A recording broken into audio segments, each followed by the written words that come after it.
على الجميع ربط الأحزمة ويتوخى الحذر. قطار الأهلي لا يتوقف عن الانتصارات، ودايما وأبدا بيسعد جماهيره وبيكون عند حسن ظنهم. عاوز أقول يا ابن اللعيبة يا إمام، وعايز أقول يا ابن اللعيبة يا وسام، وعايز أقول يا ابن اللعيبة يا رضا، وعايز أقول يا ابن اللعيبة يا عمر، عايز أقول لكل اللعيبة يا ولاد اللعيبة.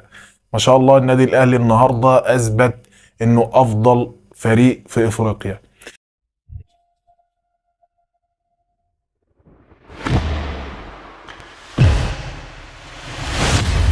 السلام عليكم ورحمة الله وبركاته. النادي الأهلي يفوز على الاتحاد 4-1.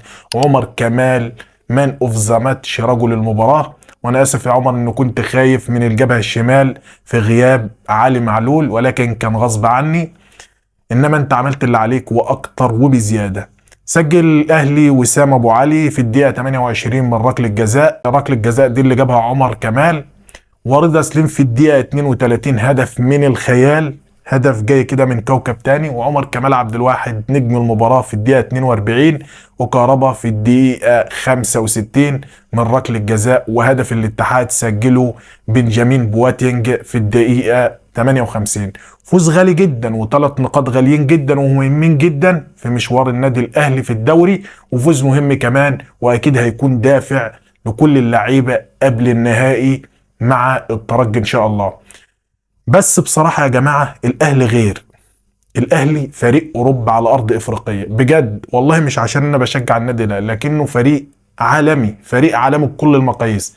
3 اهداف في 40 دقيقة، ده غير اللي كان هيجيبه. المباراة دي الاهلي بيقول لكل الاندية في مصر، وفي مصر ايه، في كل افريقيا، اللي هلمحوا همرجحوا بالبلدي كده، اللي هلمحوا همرجحوا.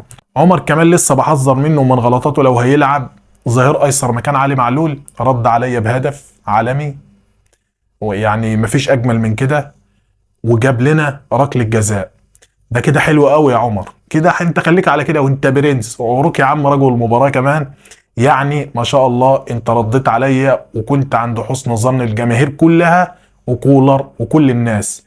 بس بالله عليك انت وكل اللعيبه عاوزين دور الابطال. بقالنا سنه ما خدناش دور الابطال. انت فاهم طبعا انا اقصد ايه. البطوله ال 12 يا رجاله عايزينها. اكسبوا لنا ماتشين الترجي وعاوزين نفرح الفرحه الكبيره دي، فرحتنا الكبيره ان شاء الله. نحتفل بال 12 وانتوا عارفيننا طماعين شويه. وانت يا عم كولر لعب قفشه، عايزين قفشه. النهارده كان باين عليه قوي، هنحتاج له والله العظيم في الفتره اللي جايه. محتاجين كل اللعيبه في المباريات اللي جايه وخصوصا النهائي. رجع محمود متولي بمستوى اكتر من رائع، واكرم توفيق ما شاء الله عليك يا اكرم، ربنا يبعد عنكم الاصابات. عاوزين بقى نشوف باقي اللعيبه زي ياسر ابراهيم، محمد الشناوي وكل المصابين. عايزين تجهيز كده والناس دي ترجع زي اللعيبه اللي رجعت ما شاء الله. الله اكبر، اللعيبه كلها ممتازه. في نهايه الفيديو ألف مبروك للنادي الأهلي. وفي نهاية الفيديو ندعي لإخواتنا إن ربنا يصبرهم ويرحم شهدائهم ويشفي جرحاهم، إنه ولي ذلك والقادر عليه.